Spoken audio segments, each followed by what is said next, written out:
Hello guys, welcome to part 34 of what if Minato had adopted Obito or a better route.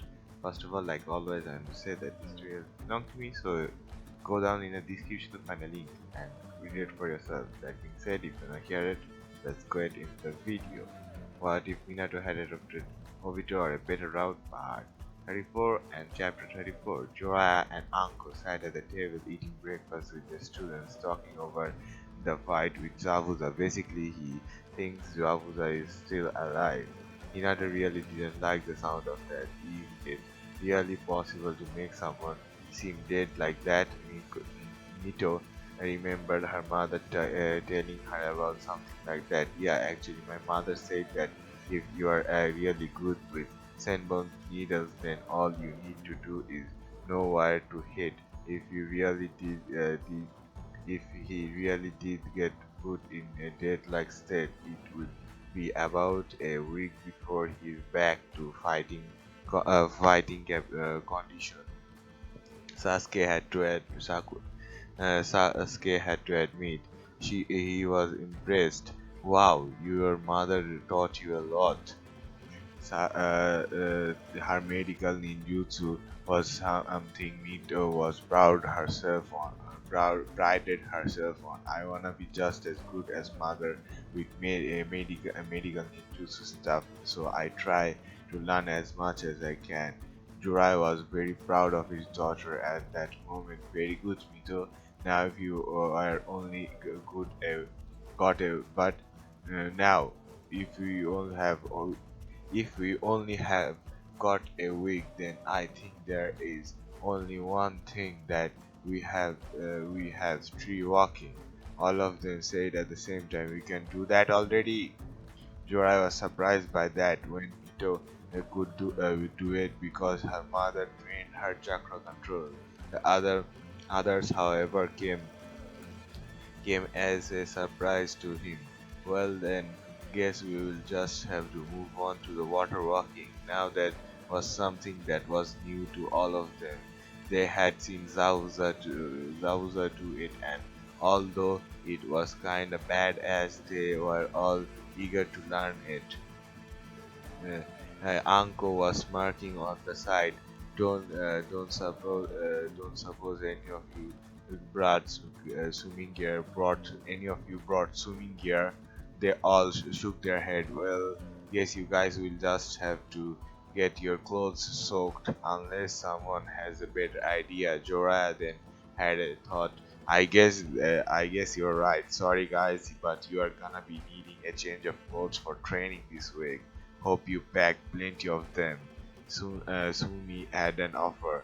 Oh, they can dry their clothes on the line out there and just use them again the next day. Jorah nodded. Thank you. That would be perfect. All of the kids didn't quite agree. Getting soaked wet in the freezing cold water sounded kind of sucky. Actually, all of them looked out over the water with slight fear in their eyes. It wasn't practically warm out, and none of them felt like taking a deep right now. Naruto felt he couldn't have to. Couldn't have to. At least I have got shadow clones.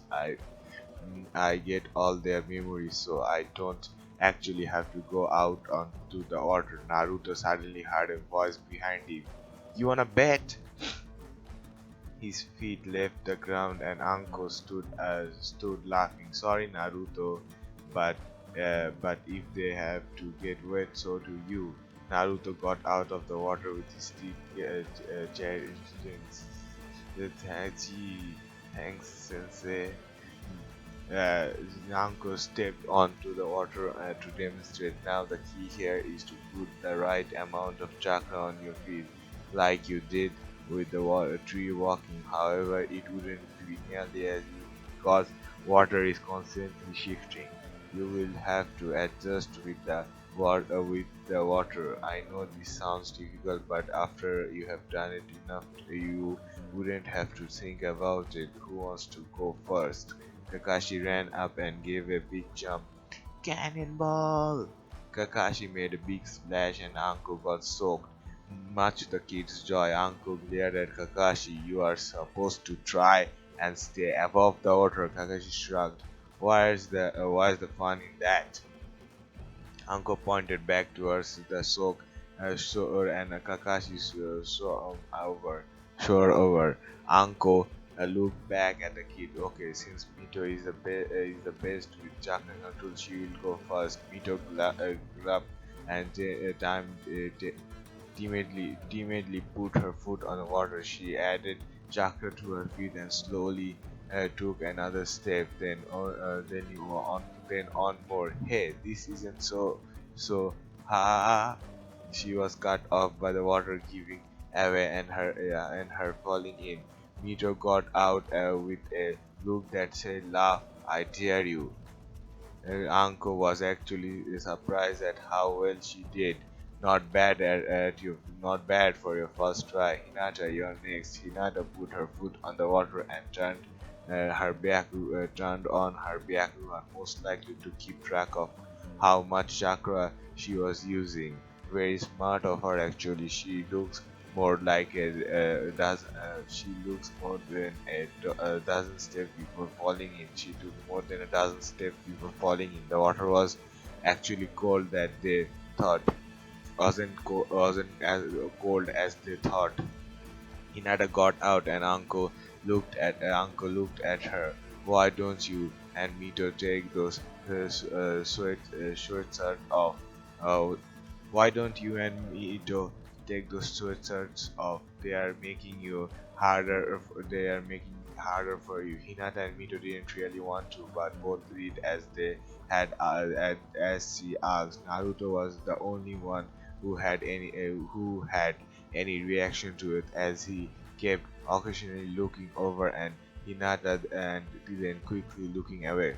Oh, you cheeky little. Mito had enough of the two of them beating around the bush. Alright, you two, I'm done with this. Soon as we are done with this exercise, you to go and talk your feelings out, and or we will just lock you two in a room together until you do. Understand? The others all nodded and Uncle laughed. Kinda the the pot calling the kettle black, isn't it? You're gonna do the same with the dog boy when you get back to the leaf. Mito blushed. Hinata folded her arms. Yes, she will. She is not making me do it if she doesn't have to. Mito shrugged. Fine, let's just get back to the training. Uncle walked away while calling back. Alright then, you guys know what to do, so just call me if you need help. They all nodded and got to training. They wanted to get this over with as soon as possible. After about 3 hours, the kids all came back to the house and got changed. Then hung their wet clothes on the line. Naruto and Hinata were about to walk in the house when the door was shut in their face and Mito yelled, "You can come in when you guys talk." Wow, Mito, nice. You can come in when you guys can come in after you guys talk. Naruto pointed. Who put her in charge? Who put her in charge? How come she gets to tell us what to do? Mito called through the door. I don't. It's just an unamusing, anonymous vote. Naruto mumbled, traitors. Hinata could see that they weren't back in town. I think we better just go and talk, Naruto-kun. Naruto knew she was right. Alright, I don't really know how to start this conversation. Hinata shuffled her feet. Well, I am like you. Naruto nodded, and I like you. Hinata tilted her head. Well, then what are we even debating about? It hit Naruto like a ton of bricks. Wait a second, we both like each other, so why haven't we done anything about it? Huh? Hinata didn't really know. Well, I'm too shy to really do anything in a situation like this. Naruto scratched the back of his head, and so was too scared and was too scared that I was wrong about you liking me. Namito yelled out, basically, you are both being morons.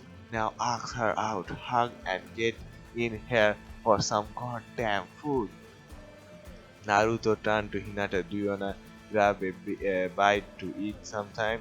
And Hinata smiled, yes, very much. Naruto gave her a hug and then the two walked into the house.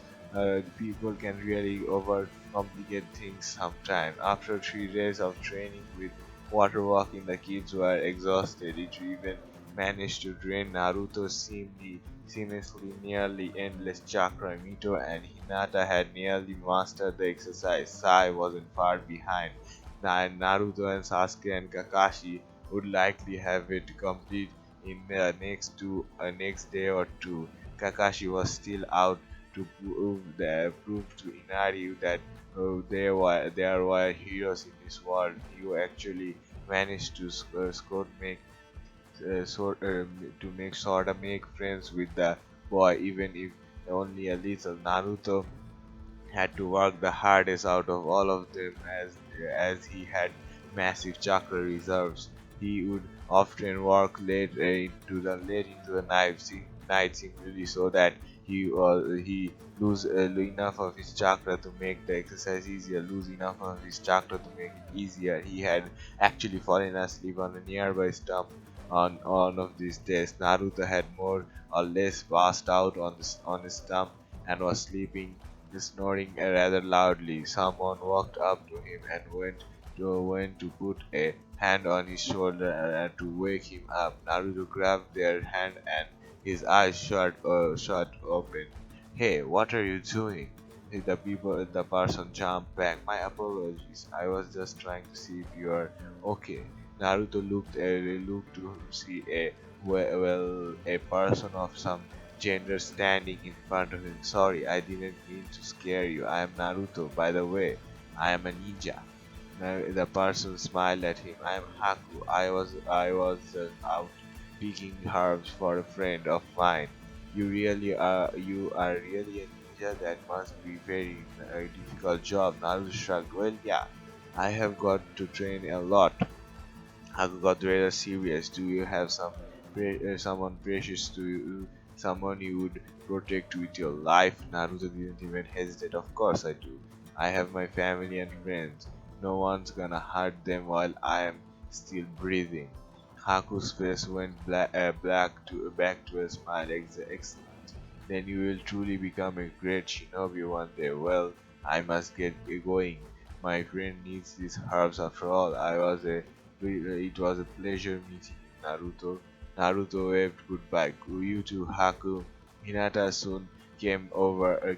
She was looking for Naruto. Naruto-kun, who was that girl? Naruto raised an eyebrow. I thought he was a boy, but he was just a person named Haku. Naruto watched Haku leave, scratched his head. I don't really like to know if Haku's a boy or a girl. Hinata wasn't really sure either. I could, I, I also don't know. I also didn't want to know. But I don't think it really matters. Let's get you home. You must not have eaten in a while. Naruto was pretty hungry. All right, just so I know. As do I ask Haku about it when I see him slash her? Hinata thought about it. No, it would embarrass her slash him if you did. Naruto walked back with Hinata that was gonna bug him until he found out for sure. Haku Haku got back to the base to find Zabuza still in bed resting. It was surprising as it was rare Zabuza actually listens to Haku. Zabuza must have sensed Haku was there because he started staring. Did you bring the herbs? Haku walked over and kneeled beside Zabuza. Yes, you are going to be ready to fight in about 3 days. Zabuza liked the sound of that. Good. You are only your only hope is gonna be to get surprising them, kill the bridge builder, and get the hell out of there. If Jorah really is with them, then we wouldn't stand a chance in a head-on fight. A voice entered the room. You can't even handle one old man. Pathetic. It was Gato, the millionaire who had hired Zabuza. He was a short fat with poofy hair. Zabuza was about to get scared with his walking stick when Haku grabbed Gato's arm and broke it. No one touches Zabuza-sama. Gato screamed in pain. That brat broke my arm.